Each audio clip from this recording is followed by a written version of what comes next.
تصور إن إمبراطورية فضلت 3 قرون من الزمن يكون سبب سقوطها هو مرض نادر. سنة 1904 كانت المفروض تكون لحظة فرح تاريخية في الإمبراطورية الروسية، ولادة وريث لعائلة رومانوف، العيلة اللي حكمت روسيا 300 سنة، أليكسي نيكولايفيتش. لكن يا فرحة ما تمت، أطباء القصر وهم بيقطعوا الحبل السري للمولود فضل ينزف من الجرح بدون توقف.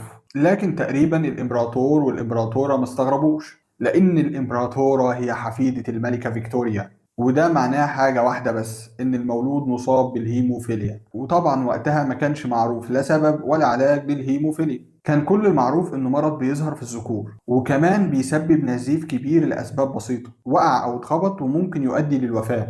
أم أليكسي زي أي أم حاولت تعالج ابنها بأي طريقة، فلجأت لشخص دجال اسمه راس بوتين، اللي ادعى قدرته المزعومة على تهدئة نوبات نزيف ابنها أليكسي. وبسبب ثقة الإمبراطورة العمياء فيه، راسبيوتين بدأ يتدخل في تعيين وعزل وزراء ويأثر على قرارات الدولة، خاصة أثناء غياب القيصر في الحرب العالمية الأولى. وده اللي هيكون واحد من أسباب قيام الثورة الشيوعية، واللي أدت إلى سقوط الإمبراطورية الروسية. لو عايزين جزء تاني أتكلم فيه عن أعراض الهيموفيليا اكتبولي في التعليقات. أنا أحمد الحنبلي، بقدم محتوى طبي غريب ومفيد، ما تنساش تتابعني.